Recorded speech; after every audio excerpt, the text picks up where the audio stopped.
generally speaking, I don't present to my iPhone, right? And I generally have a live audience. So some of my presentation strategies and tactics involve me interacting with people. So just keep in mind, I might ask you a question, don't be alarmed about it.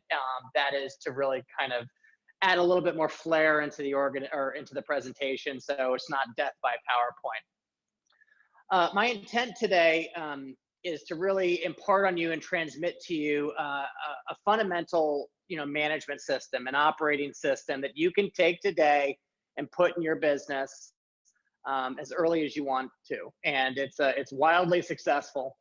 And it's really good for blocking and tackling, aligning all the organization, measuring them, and getting them on a cadence of accountability. Why this is extremely important specifically today is that we are in a dire need for really near perfect execution in order to be successful in today's climate, right?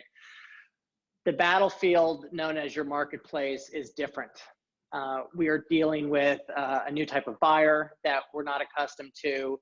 We have no idea what our competition is going to be doing. There are a lot of unknowns, and there's really not much room for sloppiness or unpurposeful initiatives, right? Everything needs to be measured and everything needs to be thought through before implementing, especially if you're a company that burns cash. So my intent today is to offer you some information on the 4 disciplines of execution, which is a Franklin Covey management system. This isn't something that I've invented. It's a tested, tried and true method of getting everybody aligned in an organization and accomplishing tasks that are, really instrumental in growing the business, or structuring it or scaling it, or, making it more profitable, whatever you decide is the most wildly important. And then of course, to answer questions throughout that. So Keith, since I can see you, what are some of the challenges? Can you tell me a little bit about your business right now? Maybe some of the top of mind challenges that you might be encompassing right now. And you're on mute. There you go. Yeah. So for me, I've been furloughed, and because I've been furloughed, I'm in the process of updating my skills and creating a business, basically things that I've been thinking about. And so I really am interested in, you said it earlier, I don't want any issues I need zero issues with management and being able to reach my target market and things like that. Got it. And what did you do? Ironically, I was a business continuity manager, if you will. And so the plan has been implemented, but unfortunately we have no customers, so I can't be a part of that company anymore. Got it. And so not to, air the dirty laundry, what were some of the biggest challenges within that organization? Really planning for a pandemic. We planned for everything else, but we didn't plan for this level of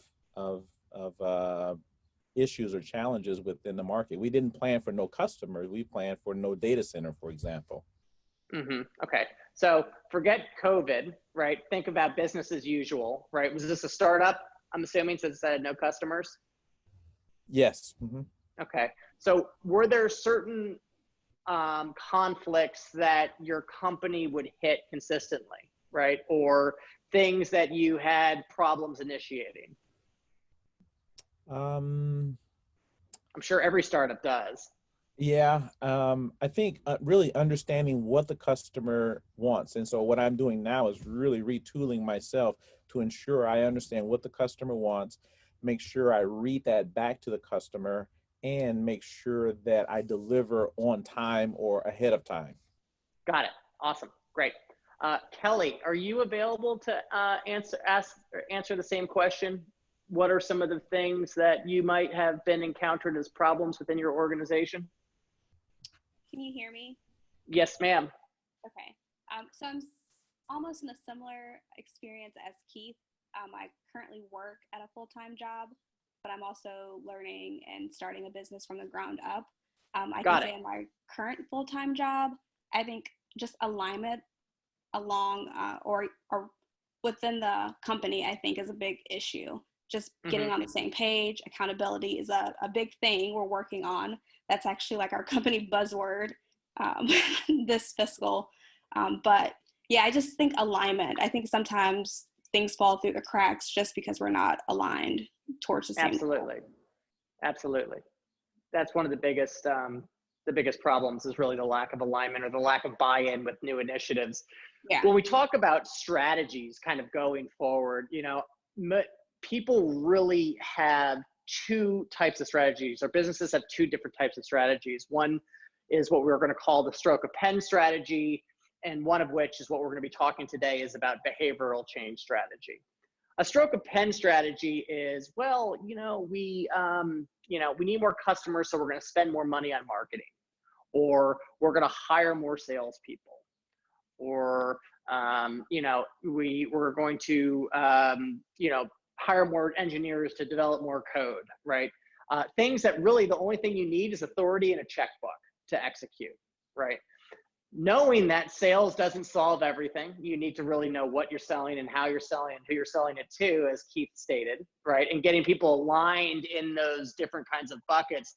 It's incredibly important that we are talking about behavioral change strategy, right? Which is one of the biggest and the hardest things to implement in your company, right? A behavioral change strategy would include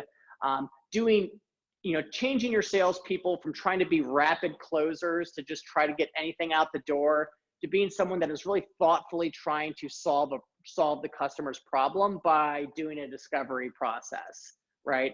So kind of stepping back and strategically thinking how they can serve the customer.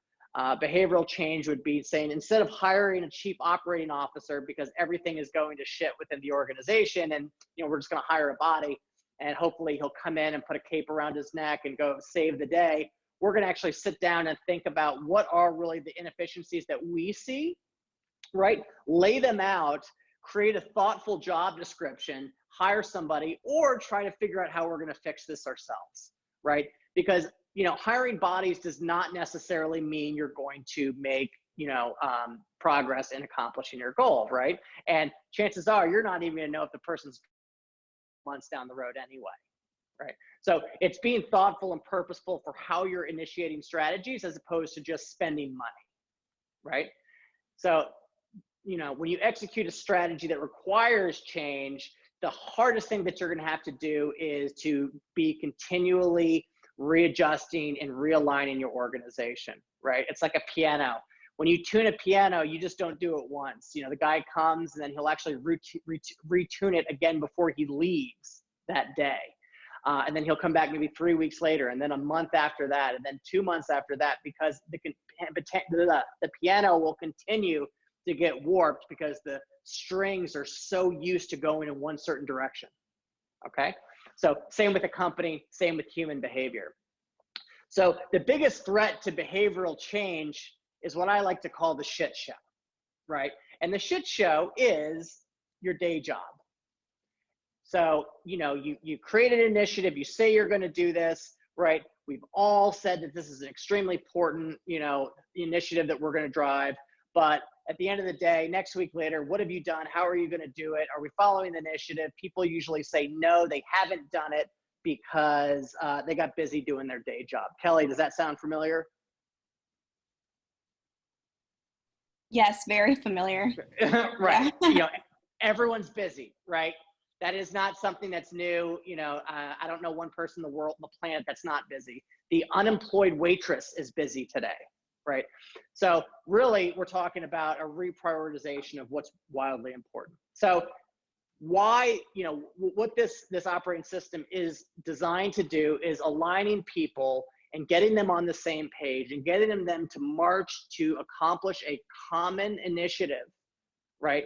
Keeping track and then creating accountability around that, okay? It's extremely simple, right? And it reads extremely simple, but it's extremely hard to implement because we're dealing with human behavior, right? And emotions and, and changing how people do their business day to day.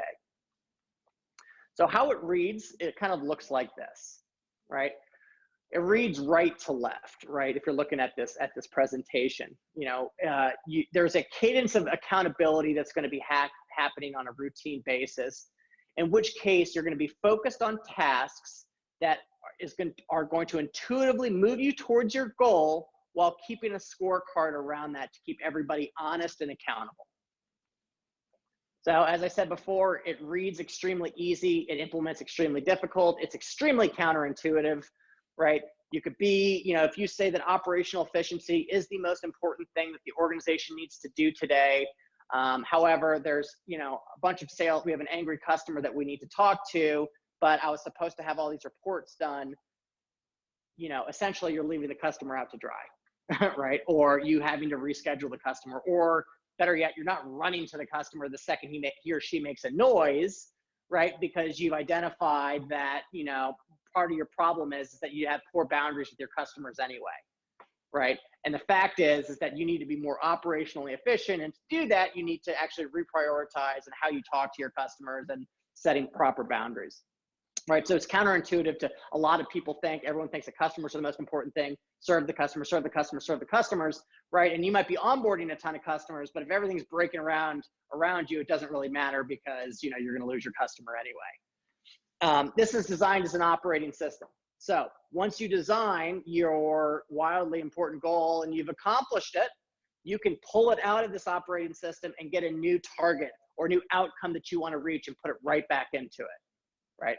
So this is a tool that you can use forever. It's evergreen, no matter what the issue is. Discipline 1, focusing on the wildly important.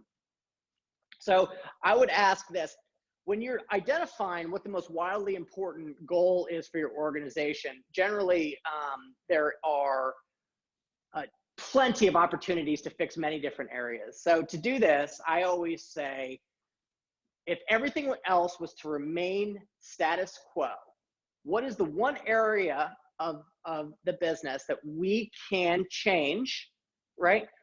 That will provide the biggest amount of impact, assuming everything else is going to keep going.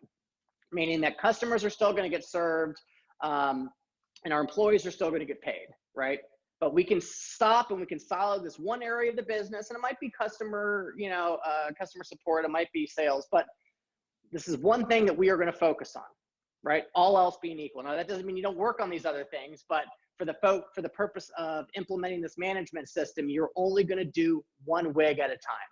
When you start getting good at this, maybe you can start doing 2 WIGs at a time. But for the purposes of this, for just starting, I would recommend 1 WIG at a time. So within a WIG, if you have a bigger company, you can actually have battle WIGs, right? So I've worked with companies where funny, I work with a pet cremation company, right? A company that cremates pets for a living. It was a great business, very high margin. And their WAR WIG, WIG standing for the wildly important goal, right, was to, increase the average pet cremation price from this dollar amount to this dollar amount by this date. Now, they had different functional areas of the business. They kind of had a front of office staff, which was the ones that talked to the pet parents and that talked to the veterinary clinics that would receive these orders for pet cremations. And then there was the back of the house, the people that actually performed the pet cremations. So if we had one goal, how did we utilize the back of the house, right?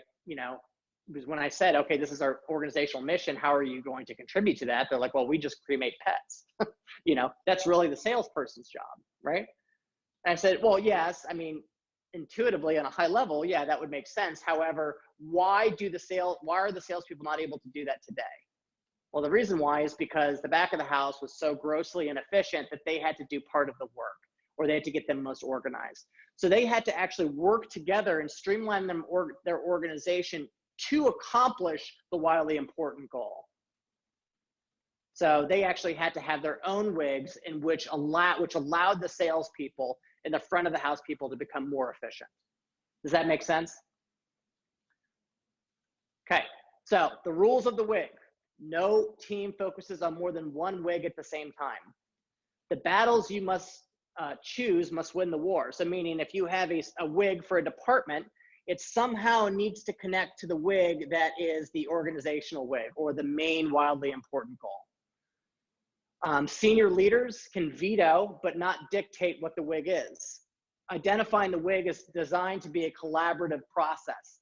It is not supposed to be, you know, the leader decides it and you know, the followers do. You're not going to get buy-in that way. It's supposed to be a group discussion in which you guys can have a conversation on what is the most wildly important, what can we do, what can we not do, and get buy-in that way. And all WIGs need to have a finish line from X to Y by what date. So as an example, I worked for a commercial landscaping company, you know, implementing this management system.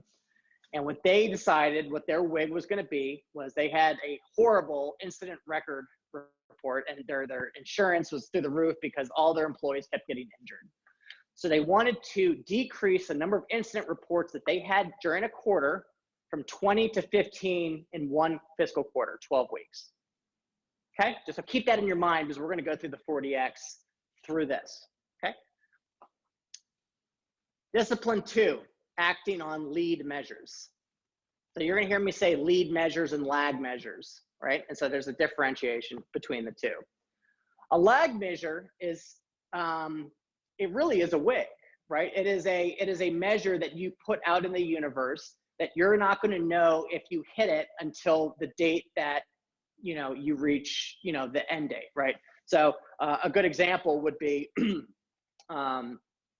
between 20, you know, reducing the amount of incidents from 20 to 15 from the landscaping company. You're not going to know until the end of the quarter if you hit that objective, right? It would be like, okay, I want to increase sales by 20% by the end of the year. Well, you're not going to know if you really done that till December 31st of the end of the year, right? So we call those prayer metrics, saying we're going to throw this in the air and hopefully we hit it, right? No other really discussions around that after that. A lead measure are measures that are high impact things or activities your team must do to reach the WIG. So does anybody know the difference between a lead and lag measure? Kelly, what's the difference between a lead and lag measure? I'm picking on you, Kelly. Is that okay? Yeah, that's fine. So it sounds like a lag measure, it's a goal, but you don't really track it until after, you know, your, like the end of the quarter or whatever your example was.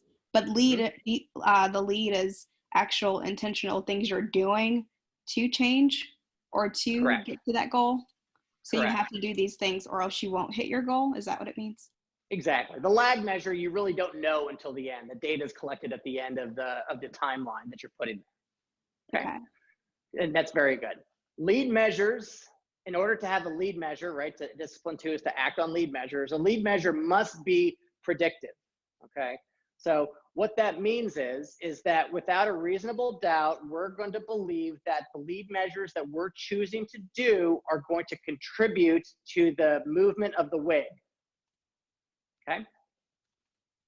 Meaning we're not going to do something that we don't think is going to influence the WIG. Like if our WIG is to increase sales and it needs to be done by a certain date, you know, a lead measure or would not be to, you know, cut your expenses, right? Because that's going to be a metric on profitability, not so much on increasing sales, correct? Right.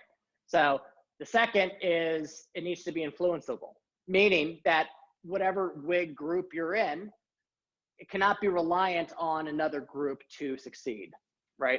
Meaning, let's say we're in a restaurant and the back of, or the front of the house decided that they wanted their, let's say that the organizational WIG was to increase, you know, the reviews on Yelp from 2 stars to 5 stars by the end of this date. And the front of the house came together, the waitresses and the servers and the bartenders, and they said, well, we need to be able to decrease our wait time, right, for our customers, right? They're waiting around for food too long. So a good example, so they decided that was going to be their lead measure. Well, they don't really have a lot of control over that because the back of the house, the chefs and the cooks in the kitchen are ultimately responsible for the food output, right? So when they didn't achieve their lead measure, they could easily point the other direction and say, well, it's their fault, right? So that is not a good example of a lead measure. A lead measure you want is something you can control, and it's something that's predictive. right? Because if it's influenceable and it's predictive, chances are you're going to be able to lever this, lever this wig and make some movement. Okay, so to reiterate on what Kelly eloquently said, the lag measures the goal, the lead measure, measures the predictive nature and the influenceability that this has, right? So if we're going to look back at our landscaping example, the landscapers, right? Quarterly incident reports, that would be a lag measure. This is what we want to reduce them from 20 to 15. That's a wig, really. And then a lead measure would be, okay, well, we're going to do a safety checklist, meaning that we're going to have a field supervisor go out to every single one of the crews that are out in the field, and we're going to make sure they're wearing glasses, boots, gloves, and ear equipment every single day. Okay, so why, David, are you telling me that I need to create a goal and then create a system of tasks to complete a goal? Be obvious, right? That is a very obvious thing and intuitive thing to just throw a bunch of things on a wall and goal set and then create the task that you want to do. Why do I need you or a management system or a book to read to get into doing this? Because knowing versus doing is one thing, right? Knowing something means nothing unless you're executing it. Another thing is that lead measures, as I said, they need to be predictive. You don't necessarily know which lead measures are going to work. For instance, with this specific landscaping example, we had the safety checklist was not our first lead measure. We had to get to that. Our first lead measure was actually to have the guys come in and do a safety video once a week. And what we learned is that the people really didn't give a shit, and that they were watching, they were texting each other, not paying attention, or sleeping during the safety video. And we were actually getting more and more injuries and was not influencing the wig. So we actually had to reiterate and change our plan. So we had to, iterate on our plan, and we were, and we're avoiding biases of what we thought was going to work, right? We didn't just jump to the first thing that we thought would work. We looked at it, we tested it, we made a decision, we actually measured it, and then we pulled back and we decided to implement another lead measure. This is where creating a scorecard comes in play. So imagine if everyone in your organization had a scorecard that they could look at, where they would be judged as a team or by individually on their efforts, on what tasks they're completing and how it's affecting the organization. Do you think that it would affect the way the game is played? And the obvious answer is yes. People always play harder when they're being kept score. So the third discipline is to create a scorecard. Scorecards are for the whole team. They need to be easily read. They need to show the wig, and they need to show the lead measures, and they need to be able to come together and work on them together. Scorecards can be done via Excel, via Google Drive. They can be a giant Post-it note that you can put on the wall and draw them out creatively. I've got a ton of, scorecard ideas that I can send you. There's a whole religion about them on the internet. If you take a look at it, if you Google 40X scorecards, if you want any ideas. Characteristics of a compelling scorecard include being simple. Can you see it easily? Does it show lead and lag measures? And can I glance at, if at a glance, can I tell if I'm winning? Right? So if we were to take a look at our example, right, of the quarterly incident reports landscaping example, which was to decrease the number of incidents by 20 to 15 by March 31st to June 31st, you'll see here that we have two different lines. On the horizontal axis, or the x-axis, we have the number of weeks, and on the y-axis, or the vertical axis, we have the number of incident reports. The blue line represents the actual amount of incident reports that have been reported each week. The wig represents kind of the allowable ramp time, right? we know that we're not going to hit 0. We know that there are going to be incidents. And so we're just going to allow just kind of a straight line bar of, from this many weeks, we can assume we're going to accumulate 1 to 2 incidences, and be fine as long as we don't hit it. So we kind of put like a baseline measurement from that with a slow ramp up. So what you were able to track week by week, are we ahead or are we behind where the WIG is? So day 1, we had, 3 incidences, and we were supposed to have a half an incident, right? I guess there's no such thing as a half an incident, but for statistical purposes, you can understand what that means, right? So right at the end of week 1, we look at the scorecard and we say, oh God, we're really behind. We really need to make sure that we're keeping our people safe, right? So that's going to change the behavior of the whole organization because they know that they're already behind the 8 ball on week 1, okay? So compliance to the 8 key safety standards, or what I'm going to call the safety checklist, is another thing that we're going to keep score of. So what we did is we had the field supervisor come out there and grade to make sure every single day that every crew member or laborer had every single piece of equipment, okay? And it was binary. They either all had it or it was nothing, right? If one person was missing one piece, the whole team was penalized. So, 1 was they all had it, 0 was they didn't. So if you average that out, we actually had a calculus at the end of which team, Alpha, Beta, Charlie, Delta, that's what we named the crews that were out, and the amount of times that they had all of their safety equipment, right? And so we were able to look at that at the end of each week as well. So you could really see, Alpha team was really struggling, right? And on a weekly basis, we were able to see that, okay, well, on week 1, none of your team had the safety equipment. Maybe we should have a direct conversation with the leadership. So this comes to the cadence of accountability. So the cadence of accountability, you're able to, you're going to set a WIG session, which is going to be held no less than weekly, in which you are going to review the results of your scorecard. It should not last more than 20 to 30 minutes. It's going to be the same time of the week and the same day of the week, right? And it's no less than weekly. And what you're going to do during this WIG session is you're going to go over the scorecard. You're going to say, where are we with the WIG? Where are we with the lead measures?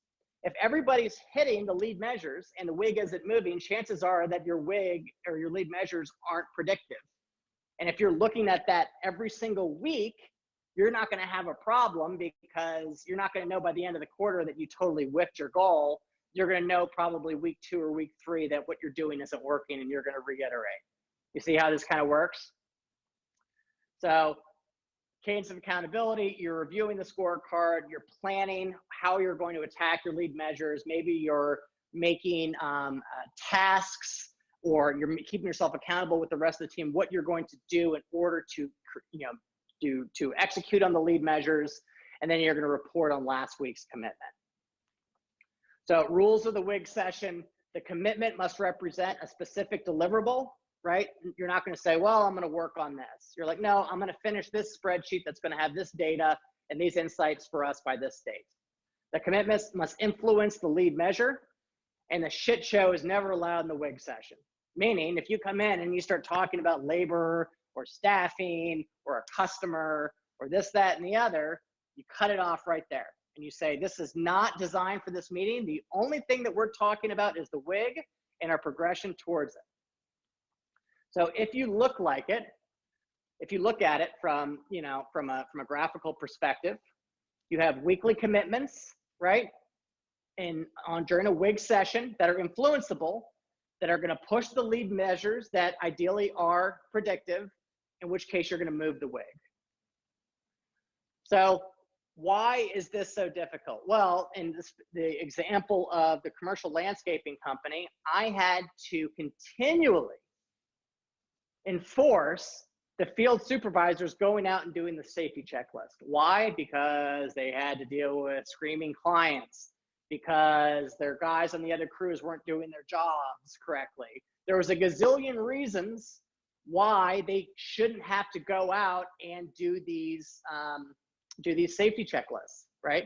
And that was, I heard every excuse in the book, but the bottom line is we got commitment at the beginning when we implemented this system that this was the most important goal, right? And no matter what, everything else could fall short as long as we accomplish this goal. Okay?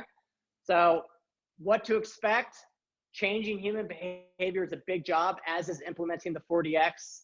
The 40X is not going to go smoothly. I can guarantee you it's not. You're going to have people that are going to resist it. You're going to have people that are, are going to be skeptical of it. And you're going to have like the 40X cheerleaders, right? The goal is to turn the resistors into neutral people and the neutral people into cheerleaders. The launch phase requires a ton of energy and a ton of buy-in. If your leadership team doesn't buy into this, they probably shouldn't be on your leadership team. I don't know one leader that doesn't want to ensure accountability through process. Take a big look at that if, they're fighting being held accountable. Remain focused and diligent on the 40X. It's you're going to get more resistance up front, and you might not see the results to the WIG right away because behavioral change is painful. But trusting the process and knowing that it will work given it time.